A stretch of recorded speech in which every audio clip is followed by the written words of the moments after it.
Good evening, everyone. Welcome to the Village of Port Jefferson's monthly meeting. It's Monday, October 5th. We always commence our meetings with a guest to sing the national anthem. So please enjoy.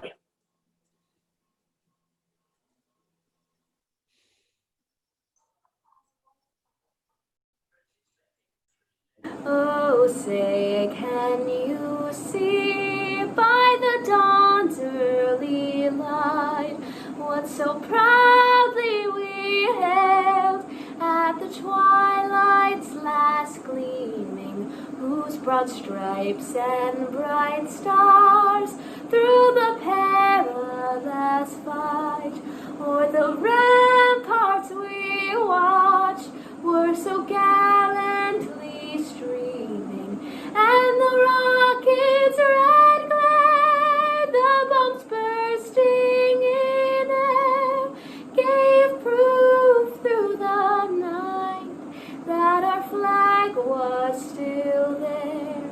Oh, say, does that star-spangled banner yet wave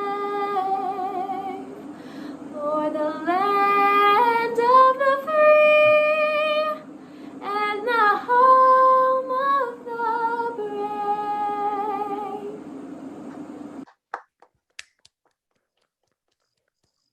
Very nice. That's our own Grace Grinaldi, student or former graduate of Earl L. Van de Meulen High School. Thank you for your participation. Beautiful rendition of our national anthem this evening. With that, I'm going to go right into the agenda for this evening, October 5th. The agenda is available online for those who want to participate. And our first order of business is to approve the minutes from the September 21st meeting as prepared by our clerk Sakovich. And are there any additions, corrections, amendments to the minutes as presented? All look good, correct? My Look board good to members? me. They Okay. look good. We have the resignation of our fire marshal, Lee Brett, effective September 1 with regret. I thought Lee retired, did he not? Oh, yes, he did. He retired. Right, so it's I'll with put that on thanks. there. Yes. It's with thanks that we thank our former fire marshal Lee Brett, an effective career with the Village of Port Jefferson, and wish him a happy retirement. Therefore we have a new hire, Mr. Ryan Climar. Am I saying his name correctly, Barb? Climar? Yes, Climar. As Climar, thank you. As a new fire marshal to work with Allison LaPointe in our building and planning department and Richie Harris in our enforcement division. He's an entry level fire marshal 1, the salary of $38,700, correct? Correct. Thank you. And pursuant to the New York State Comptroller's recommendation for our court system, we are advised to have available for our justices 2 clerks. We have 2 judges up in our courts. The Comptroller's recommendations to have a clerk for each one of the judges so there can be some cross-checking. And this is a Comptroller's report that is pending, but will soon be published. So we want to make sure that our court is working effectively pursuant to the recommendations. So she has started with us as of September 21st, opening salary of $30,800. Is that correct, Barbara and Joe? It is. He, Joseph. Yes. Joseph. No, well, Joe Palumbo, Joe. No, Joseph No. Neese is the new clerk. It's Right. a he. Yes. Oh, sorry. Yeah. Okay. I can't see, you know what? I got new glasses and I really can't see right now. So pardon me. The next things are some reappointments to our boards and committees. Our parking committee has been working for the last several years. These members are active and are just looking to make sure their positions are secured through 2021. Zoning Board of Appeals, again, these members are active. They're just making sure that their seats are firm through 2025. It's a 5-year appointment. Barbara, you're going to be reaching out to these individuals to make sure that they are up for serving our community for these terms, as long or short as they are. And planning board members, Barbara Sabatino and Joe Castellano as an alternate, Barbara through 2025 and Joe Castellano as an alternate through June 2021. The alternates of Mr. Castellano and Mr. Corsella on each one of those boards. The purpose of the alternate is to listen in, see how the boards operate, and be available if there's an absence of a board member to sit in to ensure that we have quorums so that the boards can move our business forward effectively. On the ARC, we have an active member, Kathy Chavone, who's been with us for several years, looking to reaffirm her seat active through 2022. And on our Country Club Management Advisory Committee, Dana Eng has served as the president of the tennis board for the last 2 years. And as the president of the tennis board, she has held a seat automatically on the CCMAC, but now her appointment to become an active member will ensure her position through 2023. She's made an excellent board member. We don't want to lose her. And I believe the next elected president of the tennis board will also be a member of that committee. And I think that's adding additional tennis members to that CCMAC advisory committee, which helps round out the active golf members. Number 5, we have been working with the town of Brookhaven on an intermunicipal agreement for the scanning or digitization of our records, both up in the building and planning department and some of our records at Village Hall. So this resolution gives authorization for me to sign the final agreement, and that is part of our ban. The cost to scan and digitize these records for safekeeping exceeds $200,000. I believe it's up between $200,000 and $220,000, depending on the volume of records. And I think we're still working with the town to see if we can save money on that initiative. And we have a request from Trustee or Deputy Mayor Laux for our Superintendent of Greens to attend a Long Island Golf Course Superintendent's Association meeting to get further education and enrichment. Stan, you want to add anything to that resolution?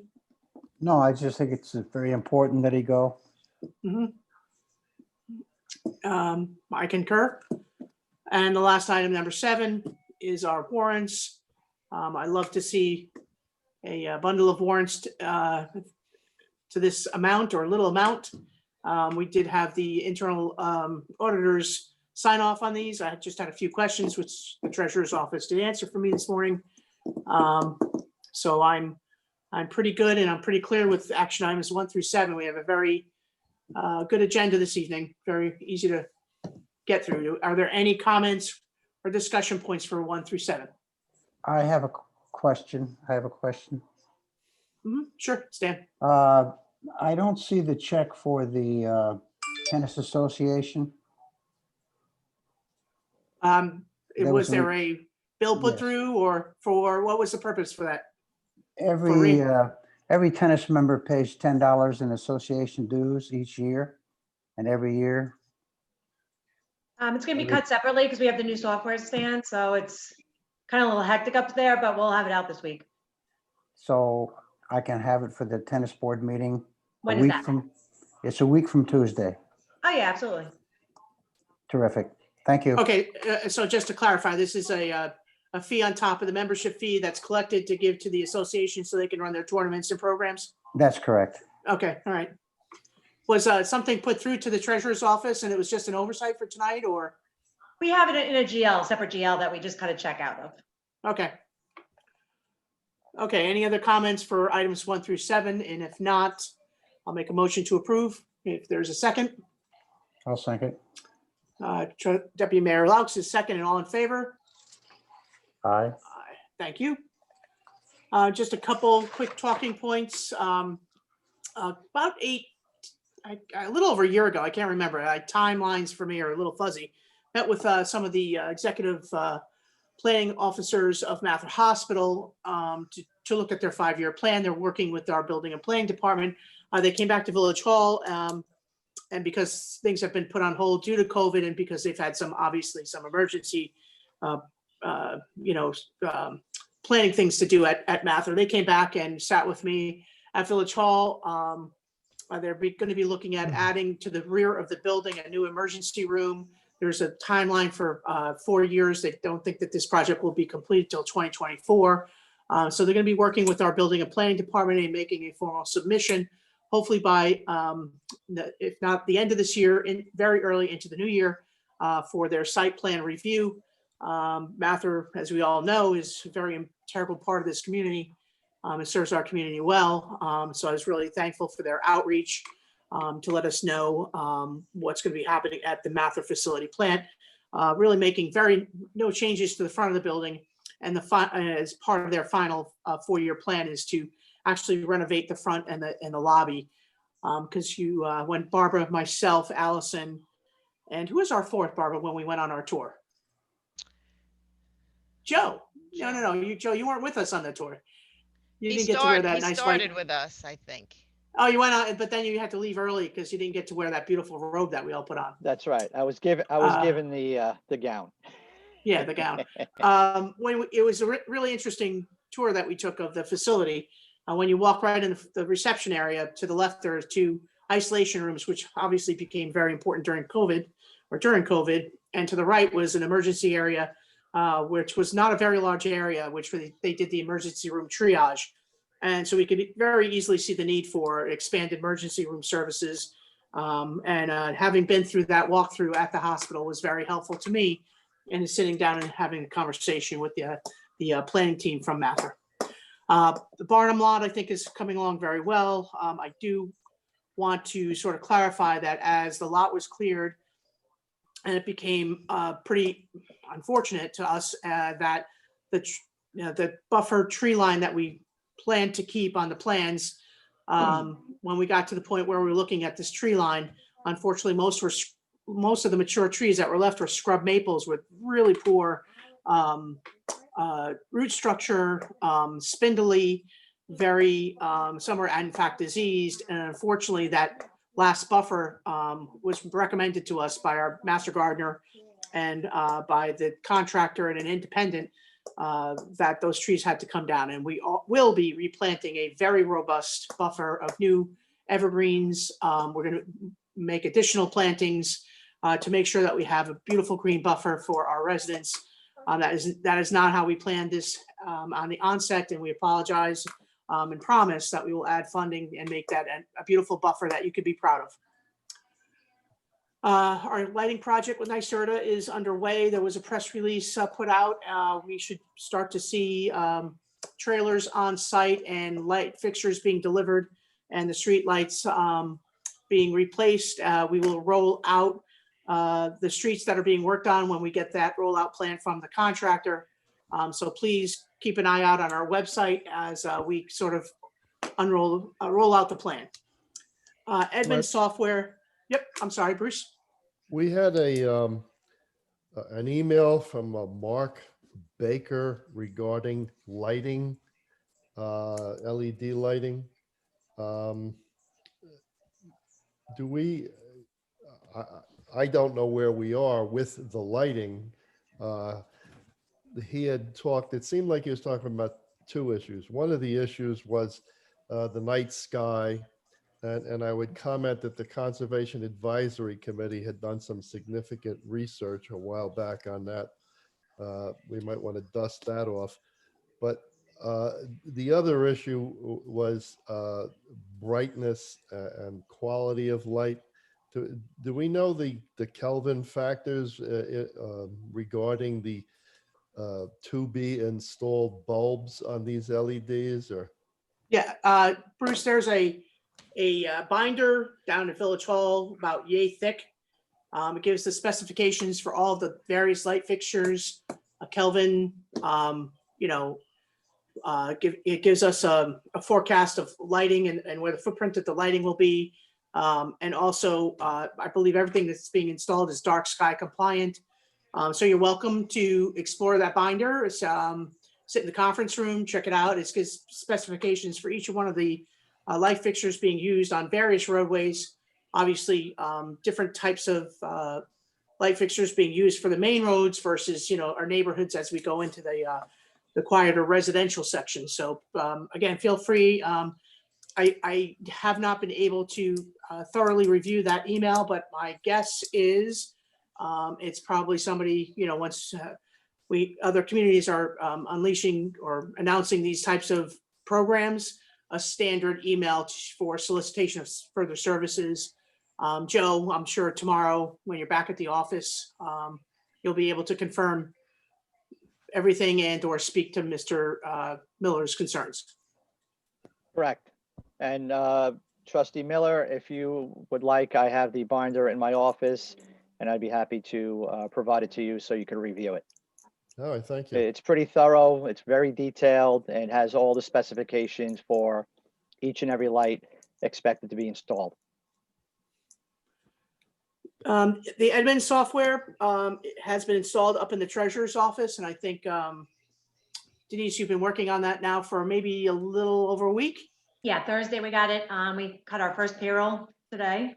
Worked out good in the first warrant, so everything's moving. Good, good. And Yeah. I know that you've been trained. Are you folks getting further training on this and the rest of the staff as well? They've been very helpful. The lady Katie, we're on the phone, while we run the checks and stuff. So that's our training. I'm going up to highway to train Michelle Carmody. I train the girls downstairs, so everybody Okay. is kind of on board now. Okay, so the software is to help us all create a platform where we can communicate better, I would say, across our departments. And also there will be a public interface component to this software where, if you see a tree down or a light down, you'll be able to send in that request for repair through a portal where that request or concern will be assigned to a specific department, and we can track the work order on that particular concern instead of playing Where's Waldo with emails and Facebook posts and things of that nature. So major Just- upgrade for us all. Mayor, just that the portals probably will not come until the beginning of next year. The tax module is expected to roll out, I believe, on December 1, with Okay. training taking place in the middle of November, beginning to middle of November. And then following that will be the building and planning modules. And then we'll have the resident portal as well. All right, so the first installation was Treasury, and we're rolling out through the rest of the departments over a Correct. 4 to 5 month period. Thanks, Joe. October, we have some fun outdoor activities being sponsored by the chamber, all under social distance guidelines. This past weekend was absolutely stunning down here in the village, and they were successful in providing some outdoor activity, horse and carriage rides on East Main Street. It did help the merchants there with a little bump in activity, and we hope to continue that through the fall months and capture as much of this beautiful outdoor weather as we can to help bring sales to our merchants and restaurants.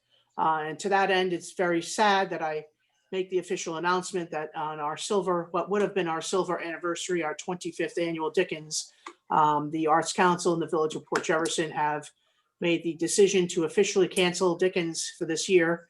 It would be completely irresponsible of us to have such an event which draws thousands of people to our village in light of the pandemic. But we will be having some small holiday festivities throughout the month of December to spread some good holiday cheer. And those will be forthcoming to you as they roll out. And with that, I will hand the platform over to Deputy Mayor Laux. Okay, yes, thank you, Mayor. Welcome. Couple of announcements from the country club. The turn is going to close on November 1st. I want to remind all of the present members that you can still use your minimum cards across the street at the club. You can also use them at Danford's. The present membership, you have until December 31st to use your cards. All of you new early birds who just signed on, you have until December 31st of 2021 to use your cards. By the way, we have 71 of the new early birds in golf. And I believe we signed on 28 new tennis members also in this early bird drive. We're keeping the tennis courts open this year until the end of October. The pro shop is closing now at 6 o'clock because of darkness. We were able to hold finally an outing, the Knights of Columbus golf outing this past Thursday. This outing was a huge success. We read proclamations of thanks to Mather and St. Charles Hospital for their entire staffs, along with the donations to each of the hospitals in the amount of $2,000. We all need to give thanks and appreciate the continuing work of those dedicated hospitals and their staff. I want a special thank you going out to Jim White and the entire KFC organization, who did a great job with this outing. The Village Center and the Recreation Department, again, as I said last time, we're limited because of COVID. However, we have many of our programs going on with restricted, limited numbers of participants. We have a variety of activities, including youth tennis, youth basketball, adult beginner tennis, adult and intermediate tennis, fitness programs, rowing programs, and many more. If you're interested in getting involved in some of these programs, please contact our recreation office. The weekly farmers market is still outdoors at the harbor front every Sunday. We have discussed, and Margot just made the announcement about the Dickens Festival. Unfortunately, we will not be having our Halloween activities this year for the same reasons. We don't feel that we can do it safely. So it's sad, but such as that. A reminder to everyone out there that has a kayak or a canoe or a paddleboard, you need to be thinking about removing your vessels from the village racks over the next 2 to 4 weeks. As we get into November, we're trying to get those racks emptied. That's all I have. Thank you. Thank you, Deputy Mayor Laux. We do have Suffolk County with us this evening. I don't want to keep them beyond but they're a lot of time slot. I'm sorry I didn't see you earlier. We have John Estacio. I'm hoping I said that pretty good. Here from Suffolk to help us. I know that, Officer, we've had some complaints in our community with respect to, the kids on the bikes and some loud traffic vehicles coming through with megaphones, yelling disparaging comments to our residents, being very disruptive to what has otherwise been our nice, beautiful, quiet village. So I just wanted you, if you could please, give us an update and on the availability and presence of Suffolk in our village. That would be very, very great. Thank you. Yeah, thank you, Mayor. Yep, it's John Estacio, but call me John, P.O. The John is, I know it's a difficult last name. Yeah, getting to the, right to the youths on bicycles. It was nice. Recently, we just received an email from Chief Lute with that information with regard to the village ordinance, the village code that you guys have for, these bicyclists not using the road or the sidewalks or the way that it's supposed to be if they're being disorderly and creating a road hazard or anything like that. So that's definitely going to be a nice tool that we have shared with our patrol guys and our CSU officers, our community support unit officers that we're definitely going to be looking at. And I know it's been a big topic of conversation. It seems like it's been going on for quite a while. And, we all know Legislator Muratori had some legislation drafted up and whatnot. And that's, I think, going to be voted on or discussed very soon, maybe tomorrow, if I'm not mistaken, to see if that county legislation passes. But the information that Chief Lute provided is definitely going to be helpful. I know we're looking at it where we definitely want to make a dent in these youths who are creating these disturbances in the roadways, on the sidewalks, holding up traffic. All of it is no good. So we're definitely on top of it. And I know the inspector has And I've been hearing it on the radio too. A lot of the officers are now parking their vehicles downtown in Port Jeff, getting out, walking around and whatnot. Our unit has been spending a lot more time in Port Jeff. We've been driving through. I drive through several times a week, especially when we're up at Lighthouse Mission on Thursdays. I always like to cruise through the village on Thursdays and Fridays. So we're definitely making a presence in there. As far as any other disturbance calls, obviously, we always advise residents and business owners, whoever it may be, if they're having a problem with disturbances, they need to call us down so we can address it with all the people there at one time. It's very difficult after these disturbances have happened and people move on. So it's hard to track people down and have a word with them. So it would be helpful as this stuff is happening. Give us a call. We'll be there. And hopefully we can get all parties there to discuss what's going on and try to cut it out before it gets worse. Yeah, thank you. I know that Trustee Snaden is working with our code and also has been on the conference calls that I've had with Kara Hahn and Inspector Riley. So Trustee Snaden, you want to add anything to that or a question? Yes, Officer John, thanks for coming. Appreciate it and all that you guys are doing here in the village. Your presence is noted and seen, and I'm happy about that. A question on who to call, what number to call when there is such a disturbance, when it's, the kids on bikes, it's not a dire emergency to call 911. Should it be the 311 number? Should it be the COPE number? What's the best number to give out to our residents? Yeah, so if you want to, for non-emergency situations now, in my opinion, youths on bicycles in the middle of the roadway can be a very dangerous situation, right? Especially for everybody involved. So it would be imperative for the officers to get there as quick as possible. Now, if people don't feel comfortable calling the 911 system for that, they could always call 631-852-COPS, which is our non-emergency line. So it's 2677, right? 852-2677.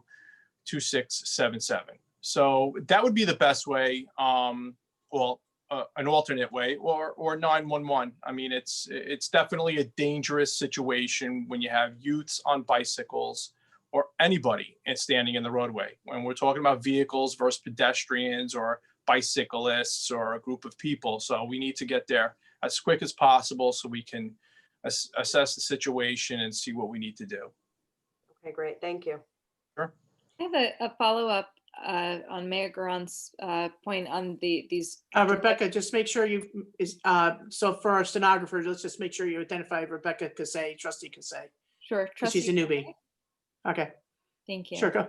You're welcome. Go ahead. So again, thank you for attending. So with these drive-bys, it's, I myself live on Main Street and walk down Main Street and have experienced this, which are, people, our village residents have also expressed experiencing.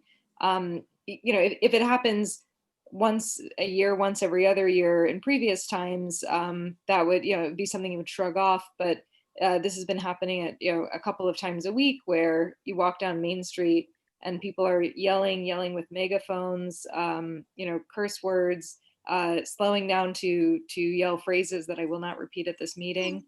Sure. And in those instances, the vehicles speed away so quickly. Often residents don't have a chance to get a license plate number, and there's no chance to follow up that's very evident. So what can we recommend to our residents to do? Well, and then also what could we as a village do to help prevent or stop fostering that behavior? Again, a difficult to catch people doing it, right? These types of incidents really have to occur in the officer's presence and to actually do something, right? Even called me and said that this there was a vehicle here and this guy was yelling something with a megaphone out the car. And if there's a village ordinance prohibiting that, I still would have to observe him doing it in order for me to act. And that's why I say it's very important for people to call right away, because there's always a chance that an officer can be close. And if we can get all the parties there to talk to them and find out what's going on, then maybe we can try to deter that behavior in the future, you know, and just our presence being down there, if we increase that, our chances increase on coming across that behavior and being able to act on it. Now, I'm sure there's a village ordinance pertaining to megaphones and whatnot. I'm not 100%, but I'm sure there is. And yeah, we could write violations to those people if we are able to catch them in the act. That's the key things, catching them in the act when you're talking about violations. You know, people can, you know, alert us to speeding vehicles all the time, but if we don't actually observe the violation, then we can't act on it. So it's hard for us in these situations, and that's why these incidents take some time to actually get some work done against them. So we'll see what happens as we move forward. I know we're definitely spending more time in Port Jeff, and the inspector here has made a push for us to be down there more often. So let's. Okay, so John, thank you. I just want to, Brian, do we have a code ordinance? We have a noise ordinance, but do we have something that speaks about megaphones? So we have a very detailed noise chapter 173 for the future. You know, it does prohibit noise pollution where this kind of activity would fall in it. Yelling or shouting that disturbs the quiet, comfort, or repose of persons residing or occupying adjacent or neighboring property. The megaphone is included in that. You know, it's kind of a fine line between First Amendment protection, because this would definitely be non-commercial speech, it'd be political speech, which would be protected. However, that protection does not go towards also accept noise pollution. So along to the officer is totally right. You have to have that immediate observation and to be caught in the act of the noise pollution. And that is the toughest part of all of this. Bruce, I'll get to you. Keep going, John.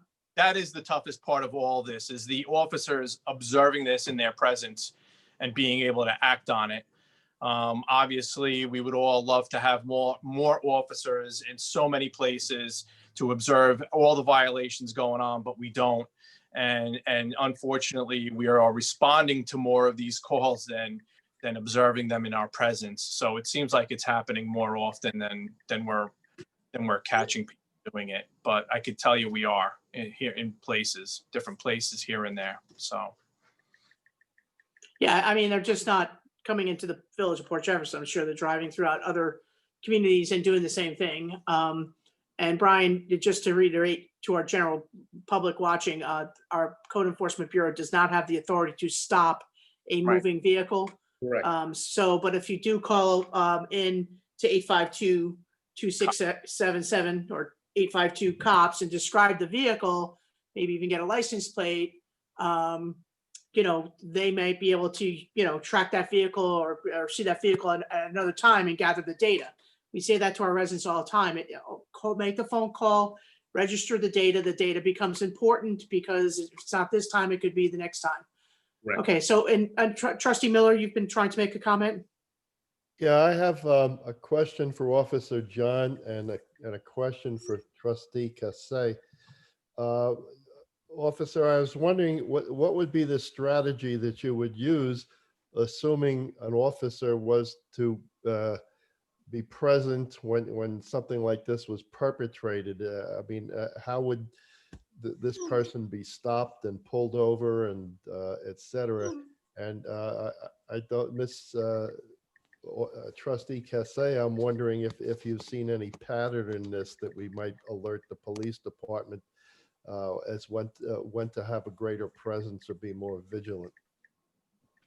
So the strategy to stop that or go after somebody that was doing to perform a traffic stop. If they were doing this from a vehicle, it would be a traffic stop. So if they were on the street walking, it would be merely driving up to him or walking up to him and having a conversation with that person. I know our officers are going to be fair initially on most traffic stops and most initial interviews on people. So they want to always give people the opportunity to stop what they're doing before they act. But if people obviously don't comply with that, then will act in certain ways. Now, if there's a history of this person doing this or the same vehicle driving through and we had record of that, then yes, I'm sure officers would just act with a traffic stop, pull them over and issue a summons.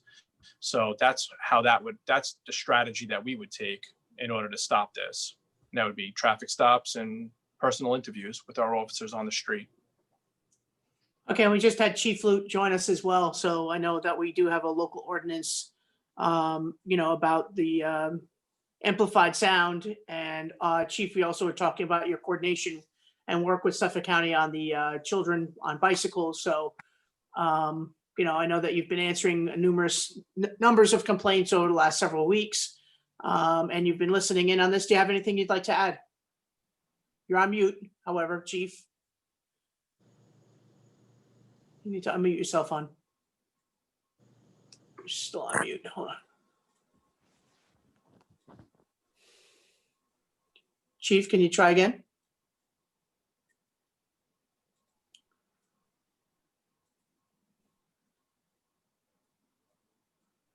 Okay, can we hear you now, Chief? No, we can't hear you. Still can't hear you. Try again? Nope. Are you on your phone? If so, nod your head, but you probably need an earpiece. Can't hear you.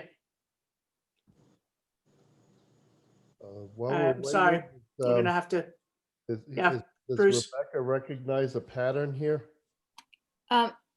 The times that I've experienced it, it was in the late afternoons, often sort of schools just ended.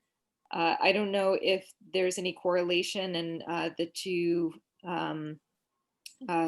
police department associates here could speak more to this, if there's an uptick in sort of these youth, or correlation between the youths acting out, with the remote learning and not having that outlet of energy, going into school, sort of having that socialization, and then once, whether it's remote or in-person school lets out, there's a little bit more of that energy and not knowing where to place it coming out. I went downtown to get an ice cream around, it's probably like 4 o'clock in the afternoon, and it was just, it was shocking, frankly. The multiple instances in that one short journey from my house to get an ice cream cone and back.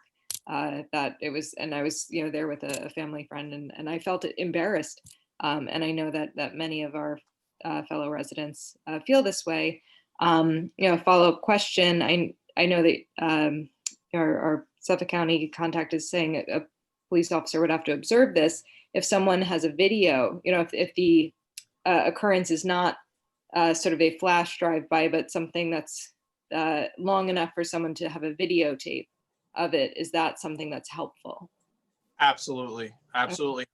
I mean, yeah, we would definitely love that information. You could always call 911 or 852 cops, have an officer come down and document it, but it would be best also to get that video over to our office here in the COPE unit.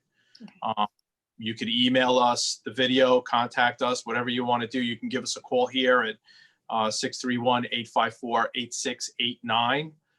Let us know what happened, get us the video, and we'll make sure that video gets into our into CSU, our community support units, and also our crime control unit, who have been dealing a lot with this youth on bicycles incidents and making arrests. I don't know if a lot of people know, but a couple of those kids that had that incident up in Port Jeff Station did get arrested. So, it definitely is very helpful to provide video and the evidence of what's happening down there. So yes, please reach out to us with that information.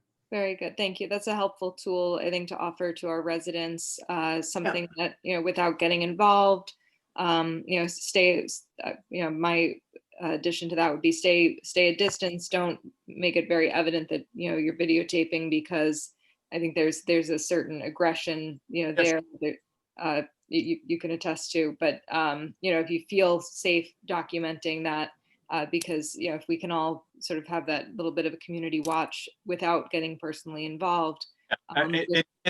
It helps us if you reach out to us. It's extremely helpful, and for one reason is that now I know everything that's happening, and I'm one officer that's getting this information. Myself and my partners in the office is only three of us in here, but you could have patrol officers that you have 5, 6, 7 different people that may respond to the same location for an incident that occurred several different times over the week, but to them it's only one occurrence. They're not familiar with what happened 3-4 days ago. But if you feed us the information, then we know that this is going on. This is a pattern. There is a problem, and we need to definitely redirect resources there to try to take care of it.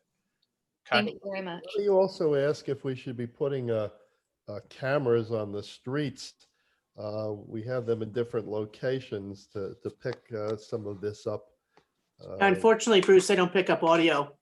They're just doing visual. But again, if there's a video that does have the audio and we see it's the same car, and all of that footage we could provide.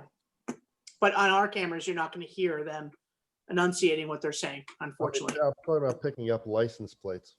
Yep.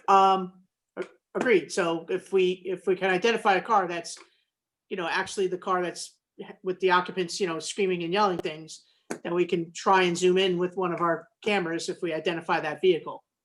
And those cameras can be controlled by the Suffolk County Crime Bureau as well.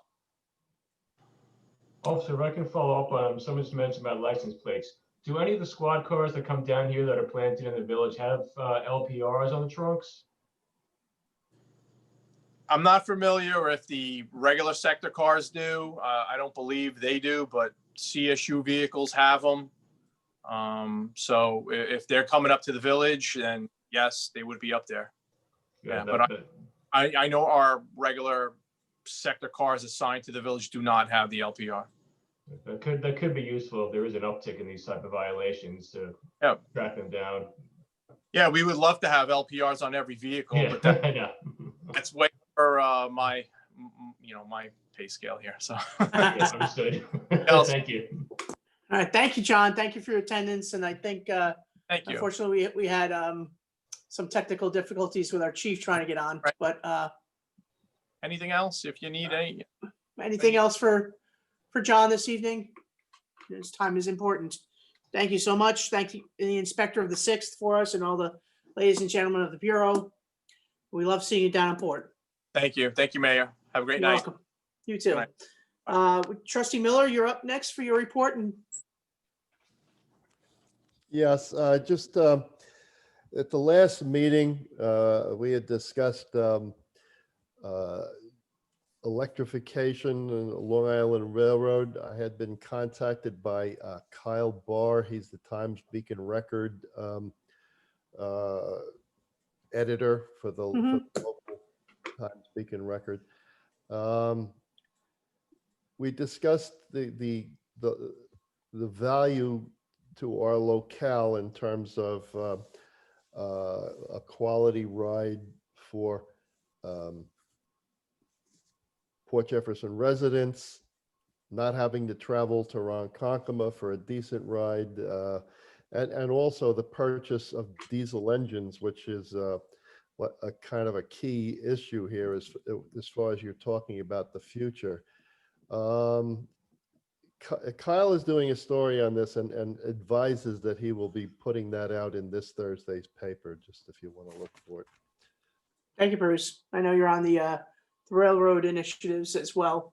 And I think when you and I were kind of chatting about that, you were on a call with some of our other electeds were there, and I had asked if they were writing any kind of letter to try and prevent the purchase of these diesel cars that, we would be on board. So if you want to work with Barbara, helping get a letter together, that'd be great. Okay, thanks. Yep, Kathleen, Trustee Snaden. Kath? Yep, couldn't find the Hi. mute button, sorry. It's okay. How you doing? Okay, I'm good. So as a newly appointed liaison to the Zoning Board of Appeals, I attended via Zoom my first meeting, which was a zoning variance that was requested by the ferry company, seeking a height variance to go over the 30-foot limit at their building that is down at the location of 116 West Broadway. That application was granted. And that is they were asking to go 2.5 feet over that 30-foot height. If anybody has any questions about the reasoning and all that, I can answer that after. As liaison to the code department, bicycles, we talked about that and we spoke to Officer John. In speaking with our chief, I do know that our bicycle code is being implemented. It is working quite well. And as we spoke to the officer from Suffolk, they are aware of it and we're working together to keep enforcing our code on the bicycles.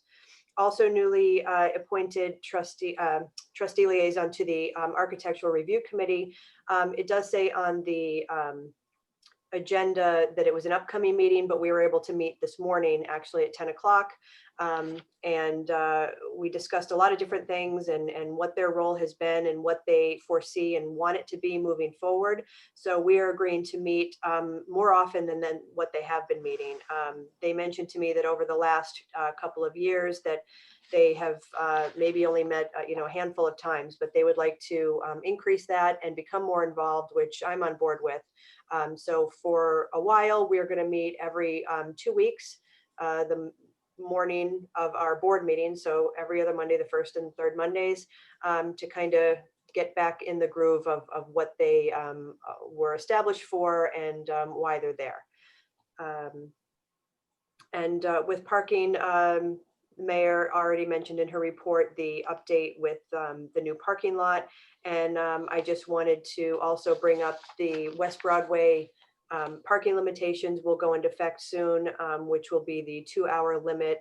No charge for those parking spaces that run between Main Street and Barnum on West Broadway, in front of Village Hall and Sagar in that area.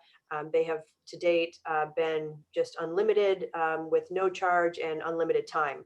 So they are now going to kind of fall into line with the rest of our on-street parking with the 2-hour limit at this point. And that concludes my report. Oh, no, one more thing. I'm sorry, I skipped over the school. We had I do have a senior now this year, so we had a prom meeting. And as you all know, that our Port Jefferson School District prom is quite the production. And usually it starts now in getting that all together. But not knowing what things are going to look like and what the rules are going to look like come June, we made an unofficial decision to start looking at outdoor locations. We wouldn't want to start putting this all together indoors as usual to find out that it can't happen and all of that work and time and money and expense goes to waste. Not to mention the fundraising efforts are kind of very difficult at this point. So in looking at outdoor locations, different locations throughout the school district on school property were discussed, as well as potentially using village property, whether it be the country club or our village center with an indoor-outdoor kind of concept.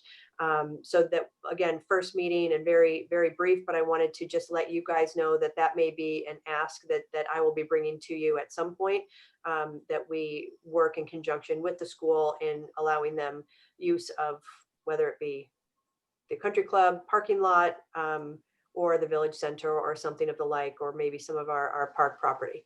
And that concludes my report. Thank you. Great report. How does it feel to have a senior? I'm still in denial. Yeah, I know it's going to be, I feel bad, for all the seniors that graduated last year, but how's it going this year, for the seniors so far? How are they coping with their final year? Doing okay. We're into the swing finally of the hybrid model. Nobody loves it. Obviously we would like our normal back, but in my household, it's taken a while, but we're getting into the swing of it. Some days I wake up and I don't know which of my 3 kids are going where. They often remind me, no, Mom, I'm staying home when I'm yelling at them to go out for the bus, but we're we're better now. We're getting more into the swing of that.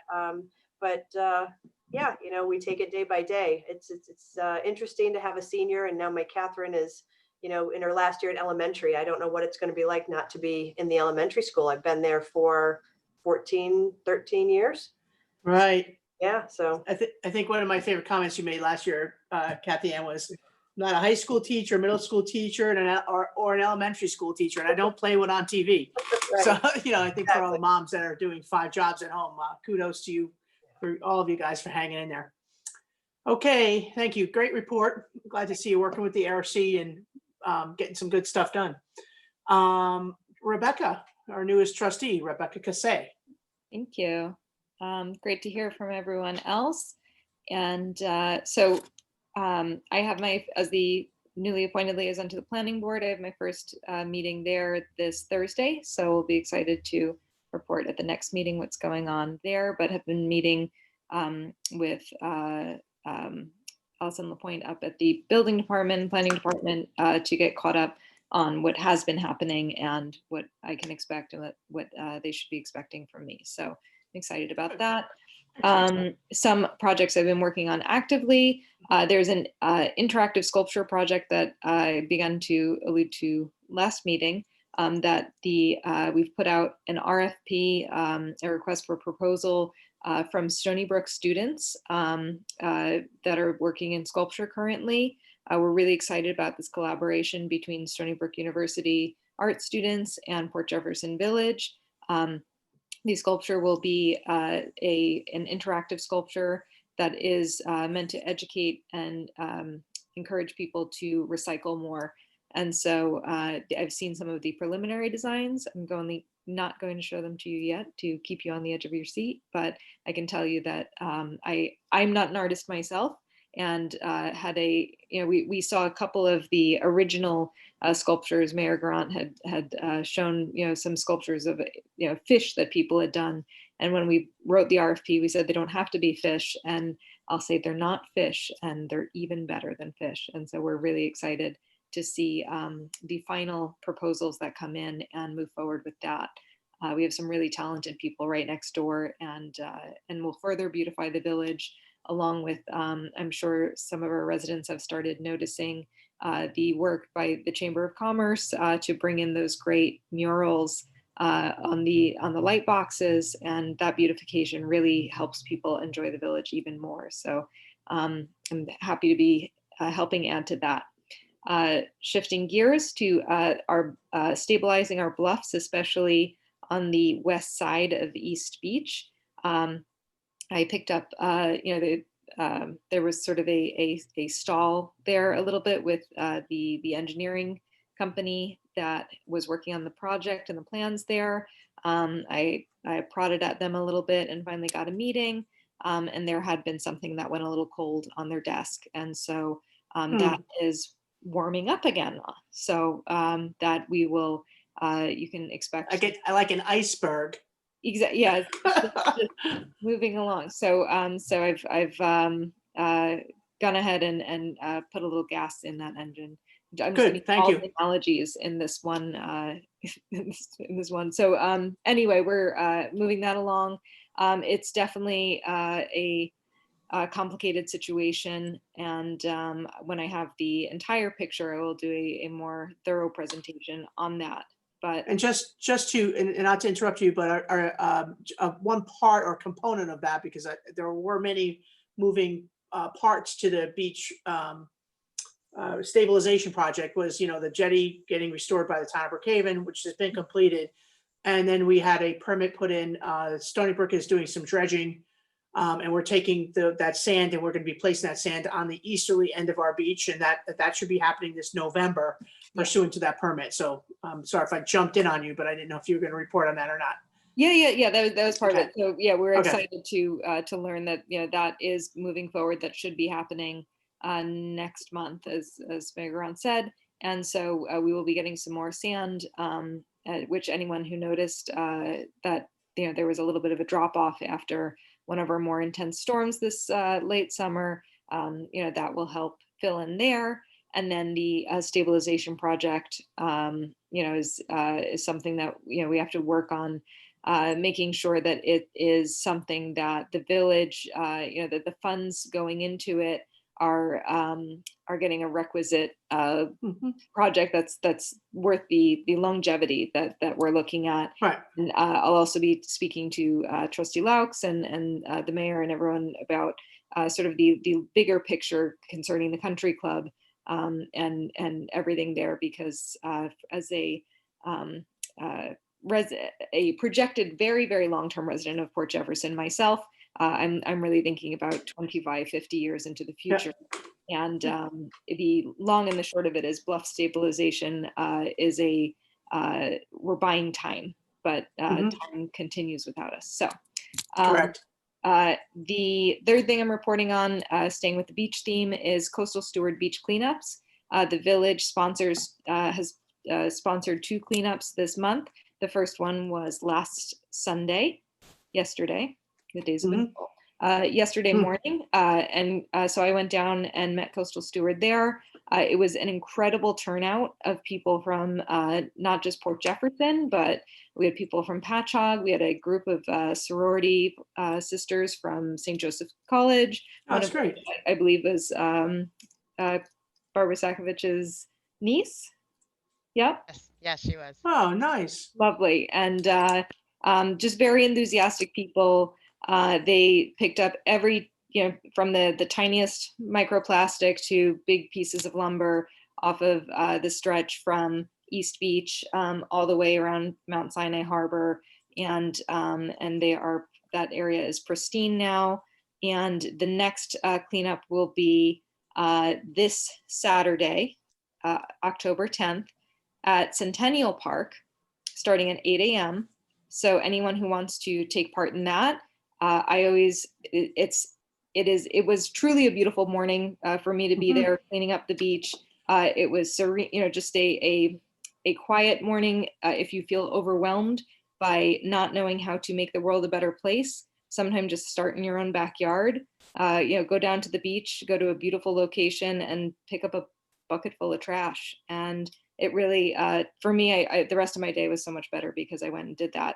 You just spend half an hour there. So I really encourage all of our residents to go down 8 o'clock this Sunday, Centennial Park, this Saturday, I'm sorry, Centennial Park, help out Coastal Steward. They have gloves, they have buckets, they have the little grabbies, and it'll be great if you go. Thank you, Rebecca. Nicely done. Great report. Kathy, I'm sorry, did you have a question or a comment? Yeah, I had a question. I had seen another post about a cleanup this Saturday at Cedar Beach. Is that the same organization? They were asking for student volunteers for community service, and it was at Cedar. It's probably a different one. Okay, maybe it is.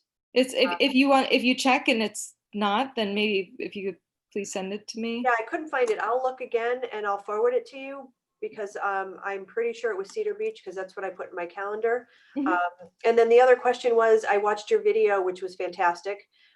Thank you for that. But at the very end, I thought it said a date of 8/10.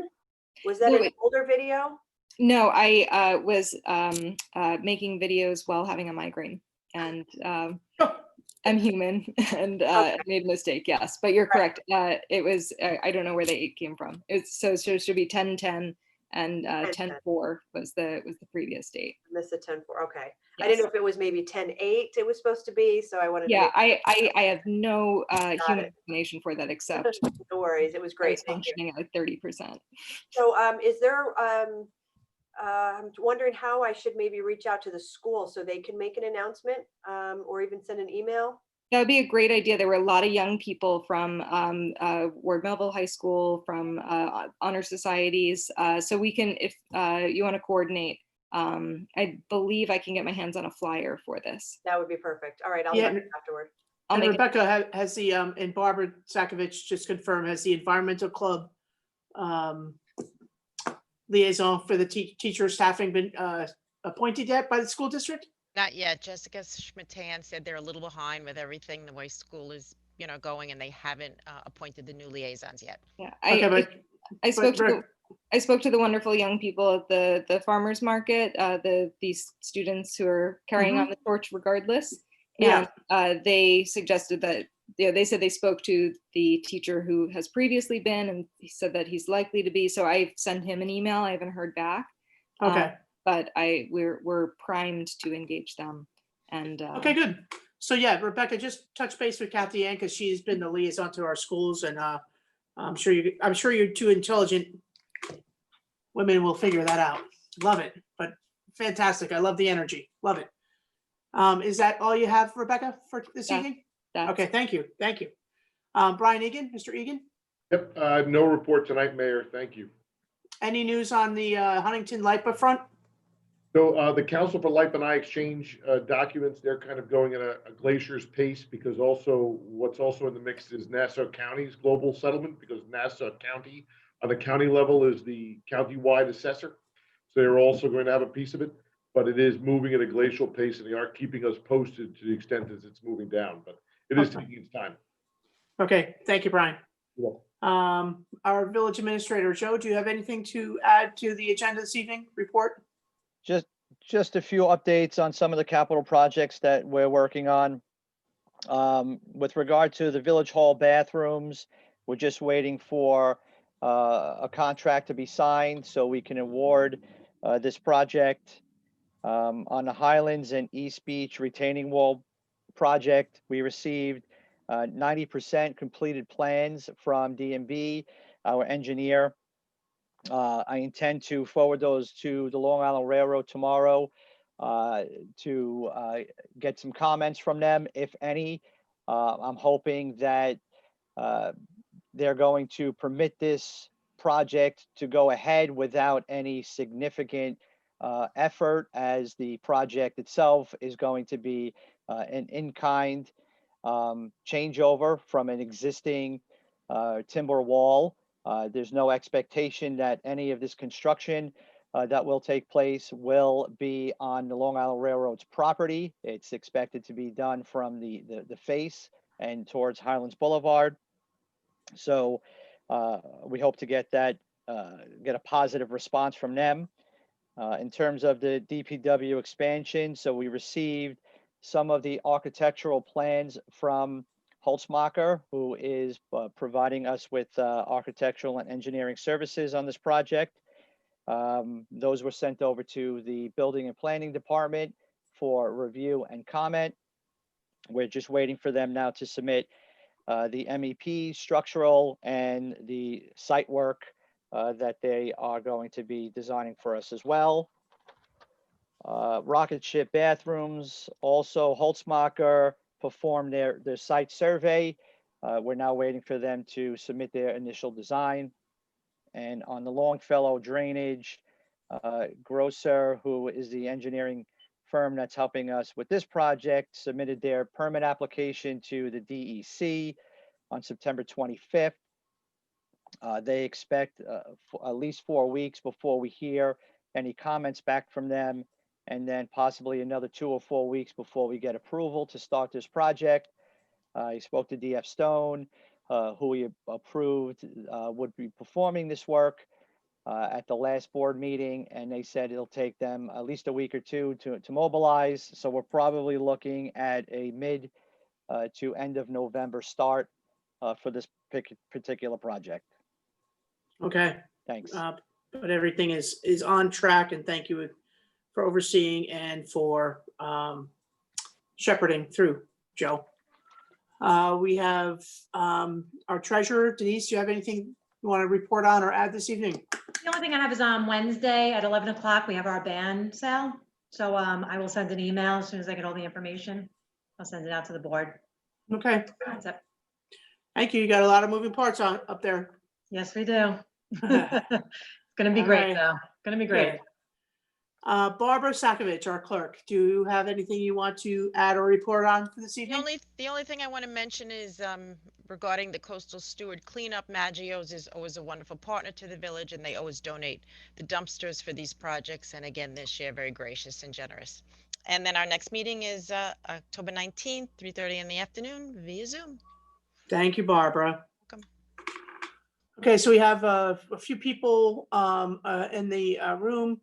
I know Brenda Batter has submitted a question Brenda, do you want to enter the room and have a conversation with us, or I am fully prepared to read your question and have the board discuss it I'll read. Is there a plan to open a fitness center at the country club anytime soon? All fitness centers on Long Island are open. And to be honest, I always was the only person in there every single time I used it. So glad to hear that you're actually using it.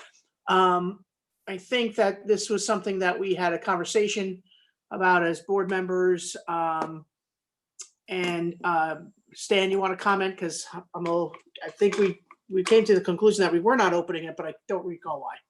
Well, the problem we have no attendant up there to take care of that fitness center. As you know, those things have to be sanitized after everyone uses them. Yeah. And right now we have no one working in that fitness center. Right, we're a little very low on staff, and in terms of cleaning everything, and we're being careful. We are in the process of discussing an attendant for our locker rooms, and that would be part of the responsibility of that attendant, not only to clean and sanitize the fitness center, but take care of our locker rooms as well. Okay, and I Right, see so Brenda is Mayor- with us, so, Oh. hey Brenda, how are you? Good, how are you guys? Thank you Good. for inviting me in. So quick No problem. question, Trustee Laux. I totally understand there's not someone to sanitize the room.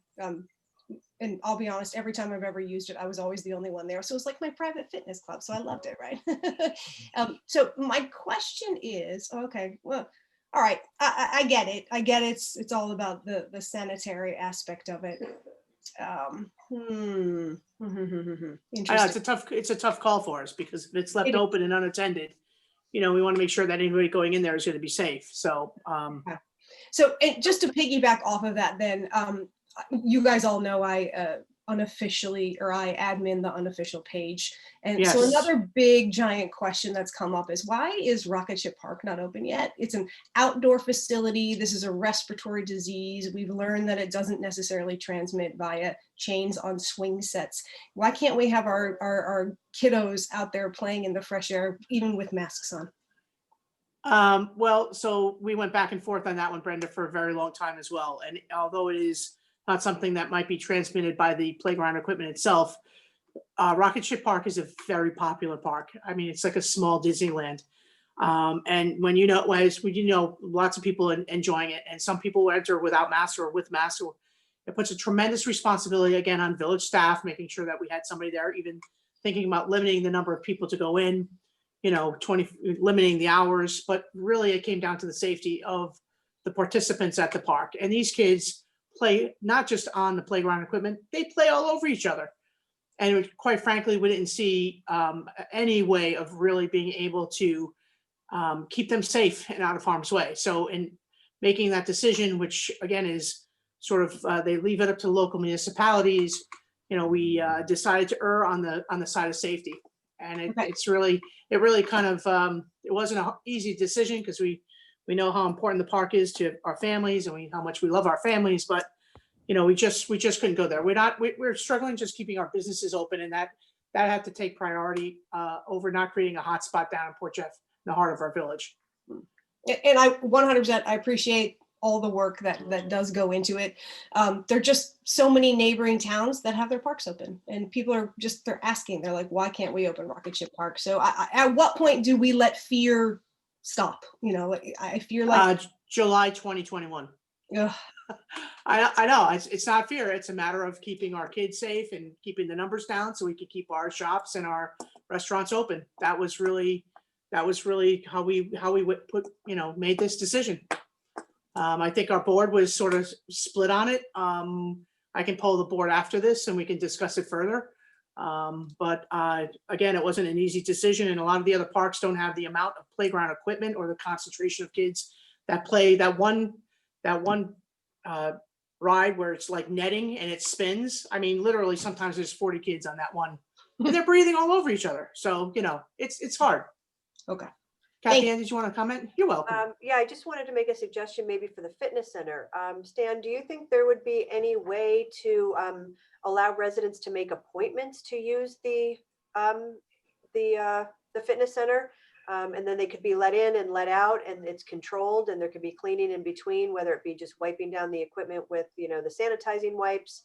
But then at least it's controlled, whether it be somebody that's there, whether it's Danielle or the person in the tennis pro shop can, make the appointments when there is somebody on site to monitor and make sure it's, one person or one cohort at a time. Before Stan answers that, Joe, did you want to comment before? Joe Palumbo, did you want to comment before? No, my question was answered. Okay. Stan, sorry. Well, I would like nothing better than to have that fitness center open. I mean, we designed it. It was my idea to do it. My background is fitness. We have no one right now, as I said before, that would go in there before, during, and after anyone who uses the equipment. And as I also said before, we are discussing bringing our locker rooms more into play going forward. We want to put an attendant down there.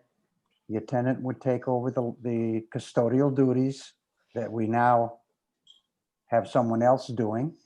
The custodial duties would also include that fitness center. I see that in the near future being open, but I can't, right now we have no one there. Tennis closes the end of October. There will be no one in that tennis office. Danielle is down there by herself. She's not going to be doing cleaning in the fitness center. She's busy enough in the membership office. I'd like nothing better than to see that thing open. Do we expect an uptick in use of the fitness center in the winter when people don't have outdoor exercise opportunity? I would certainly hope so. We put a lot of time and effort into getting that fitness center. It's not big, but it's fairly well equipped. Certainly would like to see an uptick. But again, we need to get through this situation we're in. Yeah. It's not easy. We've been very fortunate with golf and tennis, to my knowledge. We have not had any reported cases as a result of being open. Going forward, I just don't know how to do it. We'll continue to explore what options we have, but I think we have to be mindful that right now we're heading into the fall and the winter, and we're really, again, we're just trying to maintain status quo and get through with the diminished resources that the village has as a result of COVID and our diminished revenue lines, et cetera, et cetera. So I'm sorry to disappoint. We have another gentleman who wants to, I think, I don't know, Mr. Pollock has his hand up. Is Don able to enter the room, or is he on telephone with us? I have no way of communicating with him. Teresa, can you help me? Yes, I've just invited him to join as a panelist, so just give him a minute and see if he comes on. Okay.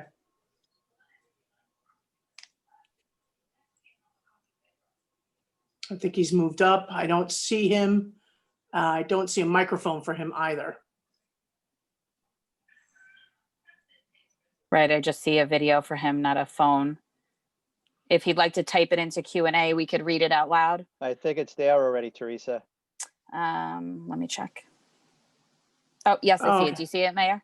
Oh, I do. I'm sorry. Is there any truth to the rumors that the club has not paid any rent for the last 4 to 7 months? If this is true, how many months, and who has been paying electric? Don Pollock, Senior, 7 Court. Okay, so I'm not going to type the answer. The Crest organization entered into a forbearance agreement with the Village of Port Jefferson to forego paying rent for June, July.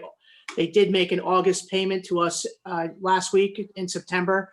And the forbearance agreement allowed them to pay 8% of their gross rent. So a check of over $18,000 was submitted. Their monthly rent should be 20 grand. They'll make the same 8% of gross for October, November, and December. And starting January, they pay full rent. And Brian, correct me if I'm wrong, the back rent, how are they making up the back rent in the years forward? That's going to be Starting out. 2021? Correct. They're going to have a glide path to repaying all that rent that was deferred.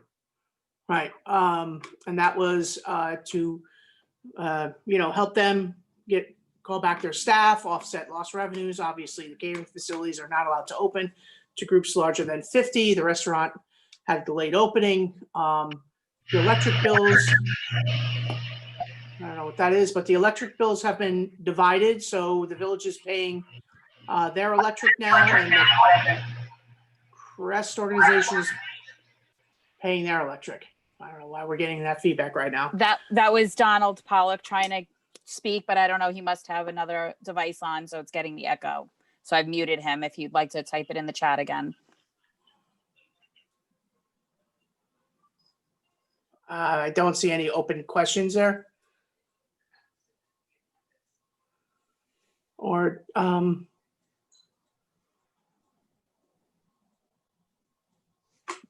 you want to unmute him and see if that works again? Margot. Yes. Yes. When you're reading the questions, could you slow it down a little bit?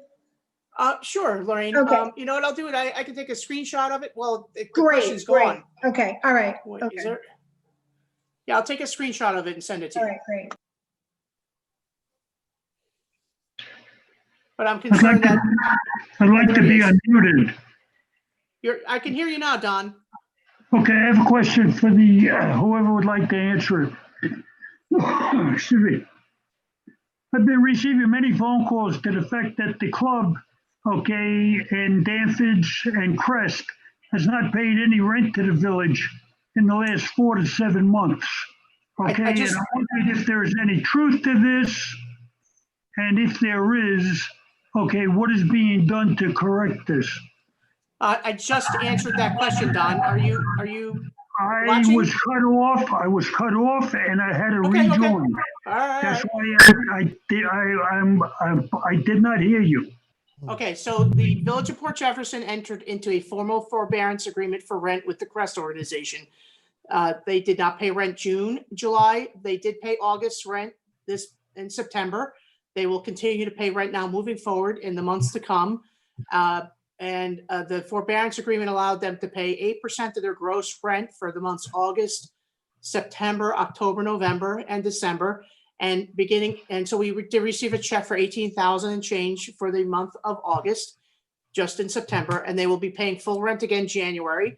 And the forbearance agreement provides for them like a glide path to start making up for the past rent in January of 2021. Is that correct, Brian? That's correct. And the electric accounts have been separated, so we are paying our electric and they are paying their electric. We completed that task, I believe, late last year in the fall. Yes. So that issue has been resolved. Okay, so they've been paying all of their own bills. Correct. The village has not paid any of their bills. Correct. That's been resolved as of last fall. Okay. I also have one other question, if I may. Of course. The buffer areas, okay, on Main Street, in between the parking spaces that were put there originally to make it easier for cars to enter and exit, parallel parking. Okay. The exits in between the parking spaces on Main Street. Okay. Okay, originally they were put there to make it easier for people to back into a space and to pull out of a space. Okay. There's a restaurant, okay, Z Peter, who has the sandwich signs in the buffer zone, and they have been there forever. Okay, is the village allowing that, or is just nothing being done about it? I can double check. I know. So I'm gonna, Teresa, when I'm answering Don's questions, could you put him on mute for me? Thank you. We will double check and look into that, Don. I don't think that's something that's permissible. We didn't allow sandwich boards or signage to be placed in the street. So Rich and or Joe, can you please follow up with the code officers and ensure that the signage is on the sidewalk? Well, I can respond to Okay. that question right Thank you, now. Rich. Yep. I've been dealing with Joey Zepeda since the outdoor dining started, and he Mhm. put those signs out there because cars were coming in there and getting dangerously close to the diners and the pedestrians trying to walk there. So we actually made an exception there, which actually it's serving a safety purpose by having those signs there to provide a buffer. It's similar to what's being done out in Greenport, so that diners have a buffer. That's why we let them go in that one space there, because no one should be parking there anyway. The fact is, cars were coming right in there, so it actually is helping out. That's the reason they're there in that one spot. Is there something else that we could put there other than his signage so it doesn't look like he's encroaching, or can we get some barricades or We something? could put one of our typical barricades that we've used, say, to block off Wayne Lane. We could put that there too.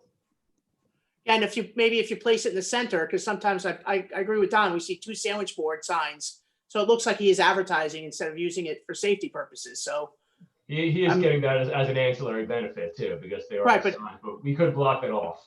again, if we put one sawhorse in the middle, that way people can still get in and out of the spaces. You know, to Don's point, getting in and out of spaces can be tough sometimes. Bruce, do you want to add on to this, or is this a different issue? Same.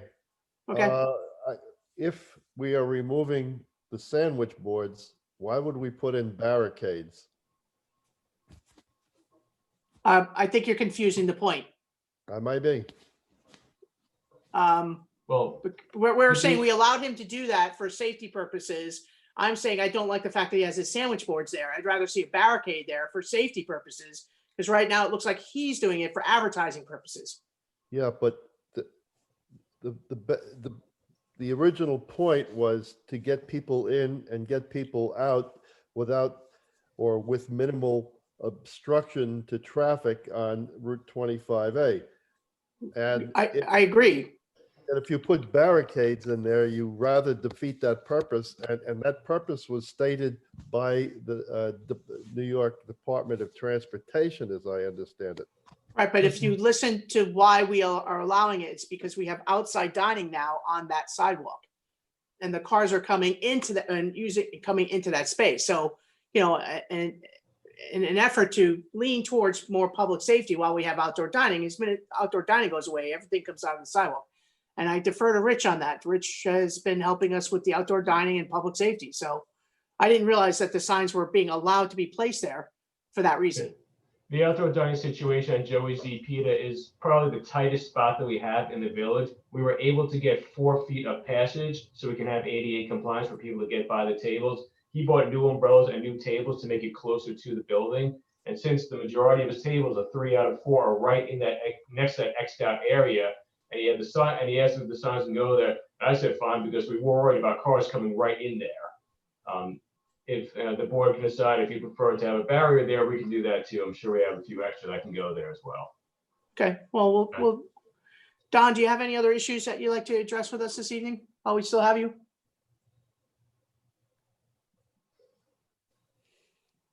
I prompted him to unmute.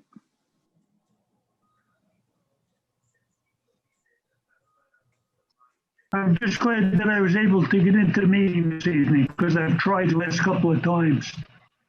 Yeah, and I apologize to you because I think we heard you last week and I said, is anybody you there? did. But it kind of sounded like, it sounds like not like now, you're like on a spaceship somewhere. So, but we'll get it right. We got you in this time. We'll get you in again. Okay, thank you very much. You're welcome, Don. Oh, glad to see you or hear from you. Hope you're well. Yes, feeling better. Thank you. Good. So with that, are there any other comments? I don't see anybody else in the Q&A room. And so I'll just confirm that nobody else in the, as a participant wants to have any comment with the board this evening. I'm going once, going twice. I think we're good, folks. So I want to thank everybody for joining us this evening. And with that, I will make a motion to adjourn the meeting at 8:23 p.m. Is there a second? Second. Mr. Miller seconds, and all in favor? Aye. Aye. I'll see you folks in a couple of weeks, and thank you for joining us. Good night now. Have a good night.